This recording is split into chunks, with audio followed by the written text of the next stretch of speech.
What's up, guys? Welcome back to the channel. Today, we're going to be going over ESPN's 2025 Best of Awards for UFC. So, starting off with the Men's Fighter of the Year, they gave it to Merab Dvalishvili. Now, did Merab deserve it? Yeah, I think he did. We have his fight record here. So, UFC 311, he fought Umar Nurmagomedov, win by decision. UFC 316, Sean O'Malley win by submission. We have UFC 320, fought Corey Sandhagen, win by decision. And then UFC 323, he lost to Peter Yan by unanimous decision. I think he totally deserves this award. Merab, he actually kind of fixes a problem that I think every other weight class has, where the champions just don't take like title defenses. He literally took four this year, right? And obviously he lost the last one, unfortunately.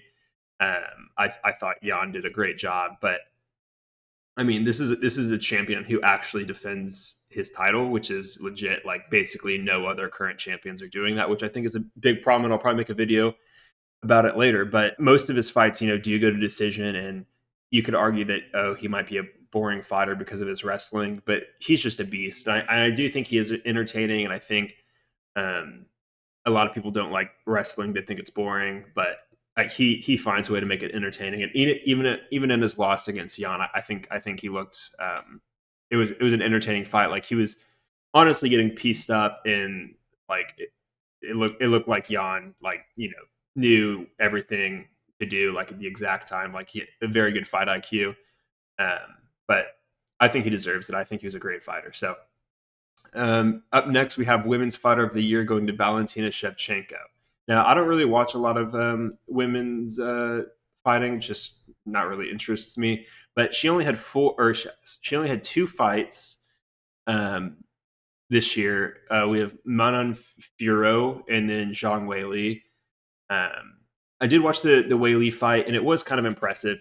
She basically just she just basically just laid on Weili. But I does she deserve it?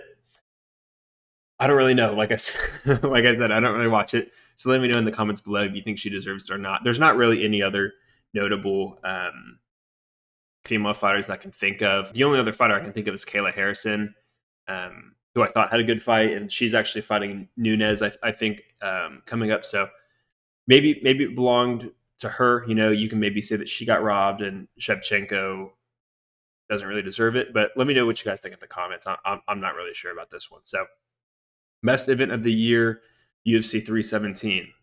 Let's see. So I have the main card pulled up here. So we had Peyton Talbot versus Felipe Lima mid fight. Okay. We got Benil Dariush versus Renato Moicano mid. Eh. Brandon Royval versus Joshua Van. This was like probably one of the best fights in 2025. I think actually they gave it to this fight.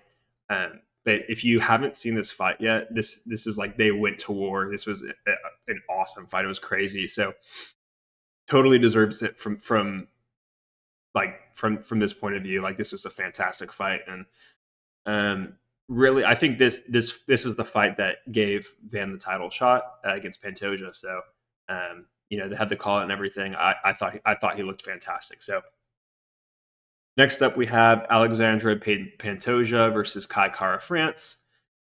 This was another kind of mid one, but like, can you? It's like Pantoja, like you can't really blame it for like for him winning.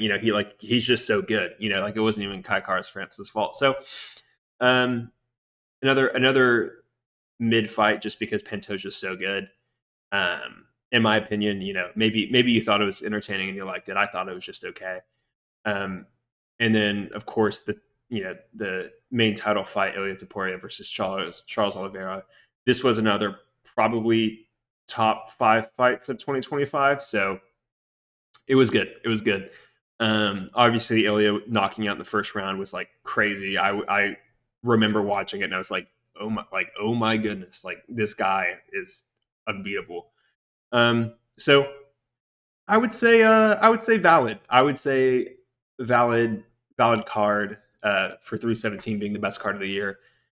Um, that being said, was there any like really standout cards besides 317? I don't know. Let me know. Let me know in the comments what your favorite card was. I think 317 is probably pretty solid. So they gave fight of the year to Royval versus Van at 317. Yes, like anybody who's watched that fight, I think would agree with that. Breakout fighter of the year, Joshua Van.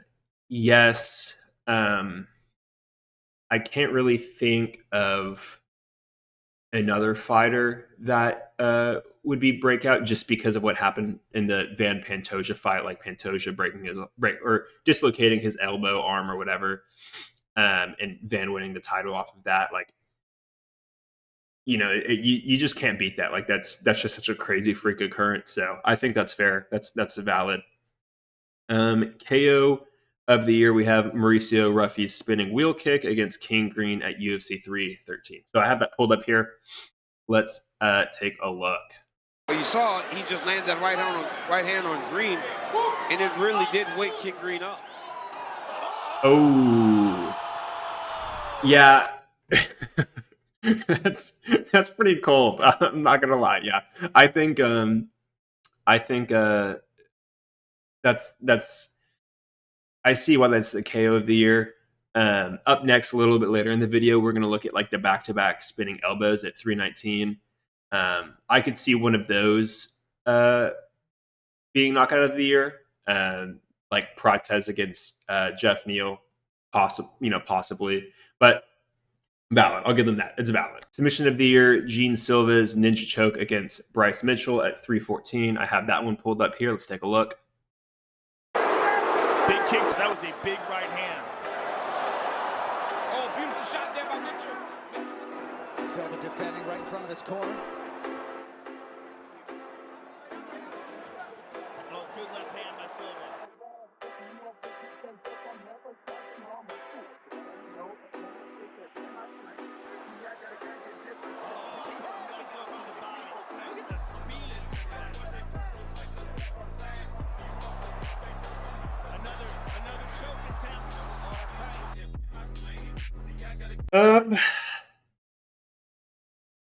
I don't know. Low key, kind of mid. I don't know, guys. Let me know what you think. I think this like okay, it's cool, I guess, but I'm I'm sure there's been like cooler submissions this year. I can't think of one off the top of my head, but I'm sure there's one out there.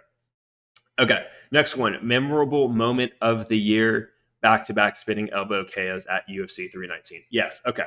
So this one was pretty crazy. I got it pulled up here. Let's take a look. We got Protez versus Neal, and then Leon Murphy versus Aaron Pico. So Low kick by Protez. Protez sniping him right now, man. Guard high, stays with his elbow. So much pressure. yeah, pretty valid. Like this twice on the card. Pretty valid. So I'll totally give it to him. This was awesome watching in person. So, and last award, last but not least, we have most improved fighter Peyton Talbot. Yeah, so he started off this year with a loss, right?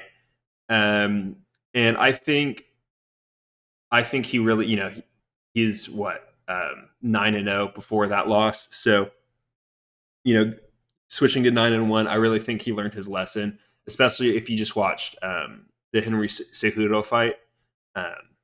It was obvious that he was the winner. I mean, like he pieced him up. He was literally like emoting like during the fight. So like that's like that's pretty obvious on who's winning. And then he also had a win against Lima at UFC 317. So yeah, I mean maybe valid. If you there's probably other fighters that you can like say are most improved. Again, I don't have one off the top of my head, but it's low key valid. I'll low key give it to him. So Let me know what you guys think. I'm a new channel, so any interaction like likes, comments, subscriptions helps me out a lot. Just drop a comment. Let me know if you guys think that these are valid or not. I think some of them are. I'll give them maybe like an 80%, a 75% score. I think there's definitely some improvements that can be made here. And if you have the time, comment and let me know, like literally each of these rankings. Like, who would you rate best fighter? Who would you rate, fighter of the year? What was the best event? Let me know what you guys think. If you like this video, please like it. If you want to see more videos like this, please subscribe, and I will see you guys in the next video.